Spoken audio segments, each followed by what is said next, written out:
आज का हमारा ये सत्र पूरी तरह से बोर्ड और प्रतियोगी परीक्षाओं की तैयारी के लिए डिजाइन किया गया है। तो चलिए बिना किसी देरी के शुरू करते हैं भाषा और राजभाषा के खंड से।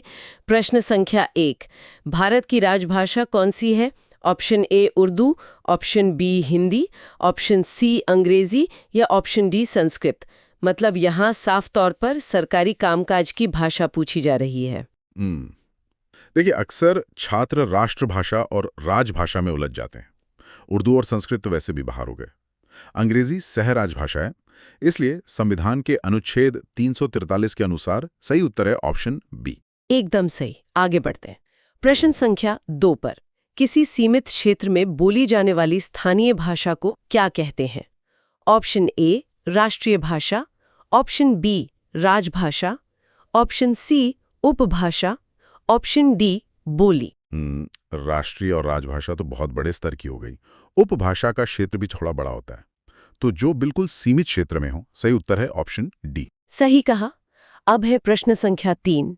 हिंदी के अंतर्गत मुख्यतः कितनी बोलियां हैं?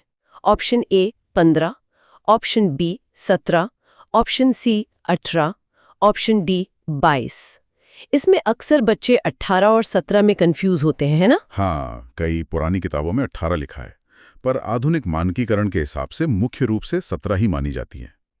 22 तो संविधान की अनुसूची वाली भाषाएं हैं, तो सही उत्तर है ऑप्शन बी। प्रश्न संख्या 4, सरकारी कामकाज में कार्यालयों में प्रयुक्त हिंदी को क्या कहते हैं?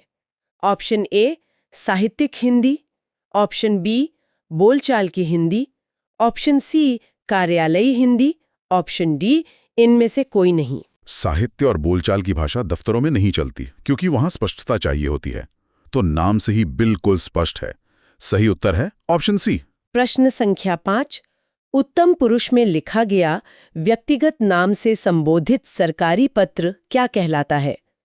ऑप्शन ए परिपत्र, ऑप्शन बी अनुस्मारक, ऑप्शन सी कार्यालय आदेश, ऑप्शन डी अर्ध सरकारी पत्र। परिपत्र तो सबको जाता है और अनुस्मारक एक रिमाइंडर है। जब अधिकारी व्यक्तिगत स्तर पर मैं कहकर बात करे तो वो पूरी तरह औपचारिक नहीं रहता। सही उत्तर है ऑप्शन डी। बिल्कुल। प्रश्न संख्या 6, टिप्पणी लिखने की कला को क्या कहा जाता है? ऑप्शन ए आलेखन, ऑप्शन बी टिप्पण, ऑप्शन सी प्रारूपण, ऑप्शन डी संक्षेपण। आलेखन और प्रारूपण तो ड्राफ्टिंग हो गए। संक्षेपण मतलब छोटा करना। फाइल पर जो टिप्पणी लिखने की पूरी प्रक्रिया है। सही उत्तर है ऑप्शन बी। प्रश्न संख्या 7, पल्लवन का समानार्थी शब्द क्या है? ऑप्शन ए प्रसंग, ऑप्शन बी प्रारूपण, ऑप्शन सी विस्तारण, ऑप्शन डी टीका। पल्लवन मतलब किसी विचार को फैलाना होता है ना? जी हाँ, बिल्कुल। प्रसंग या टीका अलग चीजें हैं। पल्लवन का मतलब ही है किसी छोटे सूत्र को उदाहरणों के साथ बड़ा करना, यानी विस्तार देना।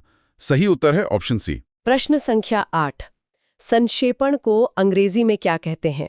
Option A drafting, option B precis, option C noting, option D summary. Drafting प्रारूपण है, नोटिंग टिप्पण है। समरी आम शब्द है, पर तकनीकी रूप से कार्यालयी भाषा में इसे यही कहा जाता है। सही उत्तर है ऑप्शन बी। अब थोड़ा कंप्यूटर और डिजिटल प्लेटफॉर्म की तरफ बढ़ते हैं। प्रश्न संख्या 9, कंप्यूटर का जनक किसे माना जाता है? Option A Herman Hollerith, option B Alan Turing, option C Charles Babbage, option D Bill Gates. Gates तो सॉफ्टवेयर वाले हैं। ट्यूरिंग ने आधुनिक विज्ञान दिया, पर सबसे पहले एनालिटिकल इंजन की परिकल्पना इन्होंने ही की थी। सही उत्तर है ऑप्शन सी। प्रश्न संख्या 10, कंप्यूटर का मस्तिष्क किसे कहा जाता है? Option A RAM, option B ROM, option C CPU, option D monitor. Monitor तो बस डिस्प्ले है और रैम रोम मेमोरी है जो सारी प्रोसेसिंग करता है, यानी सोचता है। सही उत्तर है ऑप्शन सी। प्रश्न संख्या 11, www का पूरा नाम क्या है? Option A world wide web, option B world working web, option C window world wide, option D web working window. Tim Berners Lee ने जो इंटरनेट का महाजाल बनाया था, उसमें वर्किंग या विंडो जैसे शब्द नहीं थे। ये पूरी दुनिया का वेब है। सही उत्तर है ऑप्शन है। बहुत खूब। प्रश्न संख्या 12, भारत का प्रथम सुपर कंप्यूटर कौन सा है? Option A Siddharth, option B Param 8000, option C परम 8001, ऑप्शन डी अनुपम। सिद्धार्थ तो पहला सामान्य कंप्यूटर था, है ना? एकदम सही। सिद्धार्थ सामान्य था और सीडेक द्वारा बनाया गया पहला महासंगणक यानी सुपर कंप्यूटर परम सीरीज का पहला वर्जन था। सही उत्तर है ऑप्शन बी। प्रश्न संख्या 13। हिंदी विकिपीडिया का आरंभ कब हुआ था? Option A 2001, option B 2005, option C 2003, option D 2007। Angrezi वाला तो 2001 में आ गया था। जी, और उसके ठीक 2 साल बाद भारतीय ज्ञान को डिजिटल करने के लिए हिंदी वर्जन लाया गया। सही उत्तर है ऑप्शन सी। चलिए डिजिटल शिक्षा की ओर चलते हैं। प्रश्न संख्या 14। राष्ट्रीय हिंदी दिवस कब मनाया जाता है? ऑप्शन ए 15 जून, ऑप्शन बी 10 जनवरी, ऑप्शन सी 14 सितंबर, ऑप्शन डी 10 अक्टूबर। 10 जनवरी तो विश्व हिंदी दिवस होता है। भारत में संविधान सभा ने जिस दिन हिंदी को राजभाषा माना, सही उत्तर है ऑप्शन सी। प्रश्न संख्या 15। संविधान के किस अनुच्छेद में यह वर्णन किया गया है कि संघ की राजभाषा हिंदी और लिपि देवनागरी होगी? Option A 344, option B 343, option C 345, option D 351। अनुच्छेद 351 तो हिंदी के विकास के निर्देशों के लिए है। भाग 17 की शुरुआत ही इसी अनुच्छेद से होती है जहां राजभाषा घोषित की गई। सही उत्तर है प्रश्न संख्या 16। एनडीएल का पूरा नाम क्या है? Option A new digital library, option B national digital life science, option C national digital lights of India, option D national digital library of India. ये शिक्षा मंत्रालय का प्रोजेक्ट है, तो लाइट्स या लाइफ साइंस तो होगा नहीं। ये पूरे राष्ट्र की डिजिटल किताबों की लाइब्रेरी है। सही उत्तर है ऑप्शन डी। प्रश्न संख्या 17। शोध गंगोत्री क्या है? ऑप्शन ए शोध से संबंधित नदी, ऑप्शन बी गंगा का उद्गम स्थल, ऑप्शन सी शोध प्रस्तावों का ऑनलाइन कोश, ऑप्शन डी यमुना का उद्गम स्थल। नाम बड़ा काव्यात्मक है इसका। हाँ, पर यह कोई नदी नहीं है। जैसे गंगा गंगोत्री से निकलती है, वैसे ही रिसर्च की शुरुआत सिनॉप्सिस से होती है। ये उसी का ऑनलाइन रिपॉजिटरी है। सही उत्तर है ऑप्शन सी। प्रश्न संख्या 18। ब्लॉग का हिंदी नाम क्या है? ऑप्शन ए चिट्ठी, ऑप्शन बी चिट्ठा, option C mail, option D डाक। मेल और डाक तो पत्राचार हो गए। ब्लॉग एक तरह की ऑनलाइन डायरी, ये बही खाता होता है जिसे पुराने समय में इसी नाम से बुलाते थे। सही उत्तर है ऑप्शन बी। प्रश्न संख्या 19। पॉडकास्ट क्या है? ऑप्शन ए ऑडियो के रूप में इंटरनेट पर प्रसारित कंटेंट, ऑप्शन बी वीडियो के रूप में इंटरनेट पर प्रसारित कंटेंट, ऑप्शन सी टीवी पर प्रसारित कंटेंट, ऑप्शन डी समाचार पत्र। टीवी और समाचार पत्र तो पारंपरिक माध्यम हो गए। वीडियो को व्लॉग कहते हैं, पर मूल रूप से पॉडकास्ट सिर्फ सुनने के लिए होता है। सही उत्तर है ऑप्शन ए। प्रश्न संख्या 20। आभासी कक्षाएं क्या होती हैं? ऑप्शन ए ऑफलाइन शिक्षण का वास्तविक प्लेटफॉर्म, ऑप्शन बी ऑनलाइन शिक्षण का आभासी प्लेटफॉर्म, ऑप्शन सी ऑफलाइन शिक्षण का आभासी प्लेटफॉर्म, ऑप्शन डी विद्यालय की वास्तविक कक्षाएं। आभासी मतलब वर्चुअल, जो चीज भौतिक रूप से ना हो पर इंटरनेट पर बिल्कुल क्लास जैसी लगे। सही उत्तर है ऑप्शन बी। अब आते हैं कार्यालयी तकनीक पर। प्रश्न संख्या 21। हिंदी में टंकण की शुरुआत किससे हुई थी? ऑप्शन ए कंप्यूटर से, ऑप्शन बी टीवी के रिमोट से, ऑप्शन सी लैपटॉप से, ऑप्शन डी टाइपराइटर से। कंप्यूटर और लैपटॉप तो बहुत बाद की चीजें हैं। पुराने दफ्तरों में वो खटखट करने वाली मशीनें इस्तेमाल होती थी। सही उत्तर है ऑप्शन डी। प्रश्न संख्या 22। पीपीटी का पूरा नाम क्या है? Option A picture point text, option B picture point प्रशासन, option C power point presentation, option D poor peoples theory. अरे, ये पुअर पीपल्स थ्योरी तो बिल्कुल ही बेतुका विकल्प है। जो हम स्लाइड शो बनाते हैं प्रस्तुतिकरण के लिए, उसे ही पीपीटी कहते हैं। सही उत्तर है ऑप्शन सी। प्रश्न संख्या 23। ओएचपी शीट का पूरा नाम क्या होता है? Option A outlook projector sheet, option B overhead publishing sheet, option C outerhead publishing sheet, option D overhead projector sheet. देखिए, ये पीपीटी से पहले का जमाना था। मशीन से रोशनी सिर के ऊपर से दीवार पर प्रोजेक्ट होती थी, इसलिए इसका नाम ये पड़ा। सही उत्तर है ऑप्शन डी। प्रश्न संख्या 24। कार्यालय हिंदी किस प्रकार के शब्दों को ग्रहण करके चलती है? ऑप्शन ए सामान्य शब्द, ऑप्शन बी साहित्यिक शब्द, ऑप्शन सी मानकानुसार एवं पारिभाषिक शब्द, ऑप्शन डी सामाजिक शब्द। दफ्तरों में कविताएं या आम गपशप तो चलती नहीं है। वहां हर शब्द का एक तय तकनीकी मतलब होना चाहिए ताकि कोई भ्रम न हो। सही उत्तर है ऑप्शन सी। प्रश्न संख्या 25। परिपत्र का उद्देश्य क्या है? ऑप्शन ए व्यक्तिगत सूचना देना, ऑप्शन बी एक साथ अनेक व्यक्तियों या विभागों को सूचना देना, ऑप्शन सी शिकायत करना, ऑप्शन डी निमंत्रण देना।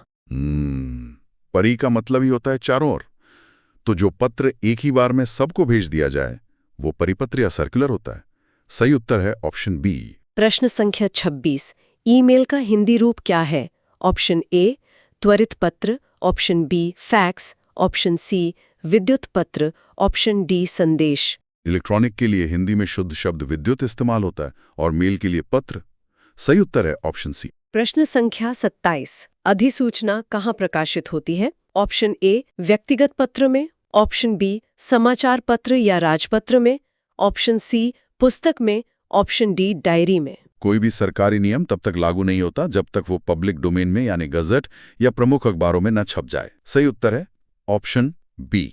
प्रश्न संख्या 28। संक्षेपण में क्या आवश्यक है? ऑप्शन ए विस्तार से लिखना, ऑप्शन बी मुख्य बिंदुओं का चयन, ऑप्शन सी अलंकारिक भाषा का प्रयोग, ऑप्शन डी व्यक्तिगत कथन। विस्तार से लिखना तो पल्लवन हो गया। संक्षेपण यानी प्रेसी राइटिंग में हमें फालतू बातें हटाकर सिर्फ काम की बात रखनी होती है। सही उत्तर है ऑप्शन बी। अब हम तकनीक से निकलकर हिंदी साहित्य के इतिहास में प्रवेश कर रहे हैं। प्रश्न संख्या 29। आधुनिक काल को गद्य काल की संज्ञा किसने दी है? Option A Hazari Prasad Dwivedi, option B Acharya Ramchandra Shukla, option C doctor Nagendra, option D Babu Gulab Rai. आधुनिक काल में कविता से ज्यादा कहानी और निबंध लिखे जाने लगे थे। इसी बदलाव को देखकर सबसे प्रामाणिक इतिहासकार ने ये नाम दिया था। सही उत्तर है ऑप्शन डी। प्रश्न संख्या 30। हिंदी का प्रथम मौलिक उपन्यास कौन सा माना जाता है? Option A Prema, option B Godan, option C Tyagpatra, option D परीक्षा गुरु। गोदान तो बहुत बाद में आया था प्रेमचंद जी का। 1882 में लाला श्रीनिवास दास जी ने जो लिखा था वही पहला माना जाता है। सही उत्तर है ऑप्शन डी। प्रश्न संख्या 31। उदंत मार्तंड समाचार पत्र के संपादक कौन थे? Option A Raja Ram Mohan Roy, option B Raja Lakshman Singh, option C Pandit Jugal Kishore, option D Bharatendu Harishchandra. यह हिंदी का सबसे पहला अखबार था जो कलकत्ता से निकला था और इसके संपादक कानपुर के रहने वाले थे। सही उत्तर है ऑप्शन सी। प्रश्न संख्या 32। खड़े बोली हिंदी का पहला महाकाव्य कौन सा है? Option A Saket, option B Priya Pravas, option C Kamayani, option D Kurukshetra. Saket और कामायनी बाद के हैं। अयोध्या सिंह उपाध्याय हरिऔध जी ने सबसे पहले खड़ी बोली में महाकाव्य लिखने का साहस किया था। सही उत्तर है ऑप्शन बी। प्रश्न संख्या 33। छायावाद का महाकाव्य कौन सा है? Option A Jharna, option B Aansu, option C Kamayani, option D Kanan Kusum. Jharna और आंसू भी जयशंकर प्रसाद जी की ही हैं, पर वो महाकाव्य नहीं है। मनु और श्रद्धा की जो कालजयी कथा है वही महाकाव्य है। सही उत्तर है ऑप्शन सी। प्रश्न संख्या 34। मैथिली शरण गुप्त को किस रचना के आधार पर राष्ट्र कवि की उपाधि मिली? Option A Panchavati, option B Saket, option C Jayadrath Vadh, option D Bharat Bharti. 1912 में इनकी एक किताब ने देश में आज़ादी की लहर दौड़ा दी थी, जिसके बाद महात्मा गांधी जी ने इन्हें ये उपाधि दी थी। सही उत्तर है ऑप्शन डी। प्रश्न संख्या 35। महादेवी वर्मा को ज्ञानपीठ पुरस्कार किस काव्य संग्रह पर मिला? Option A Neerja, option B Nihar, option C Yama, option D Sandhya Geet. Neerja और निहार भी उन्हीं की महान रचनाएं हैं, पर 1982 में सर्वोच्च साहित्य सम्मान उन्हें उनकी सबसे चर्चित पुस्तक के लिए मिला। सही उत्तर है ऑप्शन सी। प्रश्न संख्या 36। प्रेमचंद का अधूरा उपन्यास कौन सा है? Option A Godan, option B Premashram, option C Gaban, option D mangalsutra. गोदान, गबन ये सब तो पूरे और बहुत मशहूर हैं। अपने अंतिम दिनों में वो जो लिख रहे थे वो बीमारी के कारण अधूरा रह गया। सही उत्तर है ऑप्शन डी। प्रश्न संख्या 37। तारस सप्तक का प्रकाशन किस वर्ष हुआ?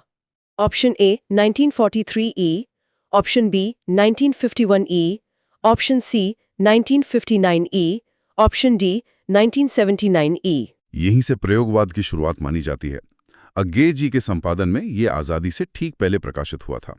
सही उत्तर है ऑप्शन ए। प्रश्न संख्या 38। मैला आंचल उपन्यास के उपन्यासकार कौन हैं?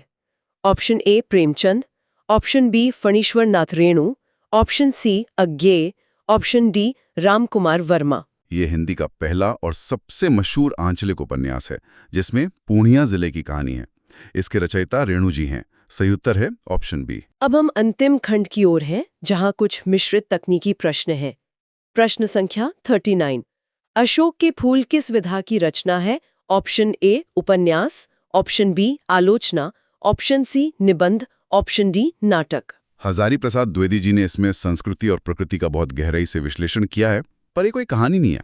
सही उत्तर है ऑप्शन सी। प्रश्न संख्या 40। हिंदी का प्रथम नाटक निम्न में से कौन सा है? Option A Anand Raghunandan, option B Neeldevi, option C Sanyogita Swayamvar, option D सत्य हरिश्चंद्र। सत्य हरिश्चंद्र भारतेंदु जी का है, पर खुद भारतेंदु जी ने विश्वनाथ सिंह की रचना को पहला नाटक माना था। सही उत्तर है ऑप्शन ए। प्रश्न संख्या 41। आवारा मसीहा किस उपन्यासकार के जीवन पर आधारित जीवनी है? Option A Premchand, option B Sharat Chandra Chattopadhyay, option C Jaishankar Prasad, option D Bankim Chandra. Premchand ji की जीवनी तो कलम का सिपाही है। ये जीवनी विष्णु प्रभाकर जी ने बांग्ला के मशहूर लेखक पर लिखी थी। सही उत्तर है ऑप्शन बी। प्रश्न संख्या 42। एक भारतीय आत्मा किस कवि का उपनाम है? Option A Subhadra Kumari Chauhan, option B Makhanlal Chaturvedi, option C Uday Shankar Bhatt, option D Dinkar. Dinkar ji तो राष्ट्रकवि की श्रेणी में आते हैं। देश प्रेम की कविताओं के लिए ये खास उपाधि एक ही कवि को दी गई थी। सही उत्तर है ऑप्शन बी। प्रश्न संख्या 43। संस्कृति के 4 अध्याय किसका निबंध संग्रह है? Option A Ramchandra Shukla, option B Hazari Prasad Dwivedi, option C Ramdhari Singh Dinkar, option D doctor Ramkumar Verma. इस किताब के लिए लेखक को साहित्य अकादमी पुरस्कार भी मिला था। ये रामधारी सिंह दिनकर जी की गद्य रचना है। सही उत्तर है ऑप्शन सी। प्रश्न संख्या 44। अतीत के चलचित्र किसकी रचना है? Option A Harivansh Rai Bachchan, option B Mahadevi Verma, option C Mohan Rakesh, option D Hazari Prasad Dwivedi. ये एक रेखा चित्र संग्रह है जिसमें समाज के दबे कुचले लोगों की मार्मिक कहानियां हैं, जिन्हें एक मशहूर कवयित्री ने लिखा है। सही उत्तर है ऑप्शन बी। प्रश्न संख्या 45। कार्यालयी पत्राचार में पूर्व में प्रेषित पत्र की याद दिलाने के लिए भेजे गए पत्र को क्या कहते हैं? ऑप्शन ए अनुस्मारक, ऑप्शन बी परिपत्र, ऑप्शन सी अधिसूचना, ऑप्शन डी संकल्प। इसे अंग्रेजी में रिमाइंडर कहते हैं। अनु मतलब पीछे और स्मारक मतलब याद दिलाने वाला। सही उत्तर है ऑप्शन ए। प्रश्न संख्या 46। बाइनरी संख्या का आधार क्या होता है? ऑप्शन ए 1 और 2, ऑप्शन बी 0 और 9, ऑप्शन सी 0 और 1, ऑप्शन डी 1 और 10। कंप्यूटर हमारी भाषा नहीं समझता, वो सिर्फ मशीन की ऑन ऑफ स्थिति समझता है, जिसे हम सिर्फ 2 अंकों से दर्शाते हैं। सही उत्तर है ऑप्शन सी। प्रश्न संख्या 47। कलम का सिपाही में लेखक ने किसके जीवन का परिचय दिया है? Option A Bharatendu Harishchandra, option B Acharya Ramchandra Shukla, option C Premchand, option D Amrit Rai. Amrit Rai तो इसके लेखक हैं, जिन्होंने ये किताब अपने पिता के संघर्षपूर्ण जीवन पर लिखी थी। सही उत्तर है ऑप्शन सी। प्रश्न संख्या 48। प्रथम वेब ब्राउज़र कौन सा माना जाता है? Option A Google Chrome, option B World wide web, option C Internet Explorer, option D Mozilla Firefox. Chrome और मोजिला तो बहुत बाद में आए। टिम बर्नर्स-ली ने जो सबसे पहला बनाया था उसका नाम यही था। सही उत्तर है ऑप्शन बी। प्रश्न संख्या 49। स्वयं पोर्टल का उपयोग मुख्य रूप से किस लिए होता है? ऑप्शन ए ऑनलाइन शिक्षा प्रदान करना, option B online shopping, option C gaming, option D email भेजना। ये भारत सरकार की एक बहुत बड़ी पहल है ताकि दूरदराज के छात्रों को भी मुफ्त में अच्छी पढ़ाई मिल सके। सही उत्तर है ऑप्शन ए। और अब आज का अंतिम प्रश्न, प्रश्न संख्या 50। स्कंदगुप्त नाटक के रचयिता कौन है?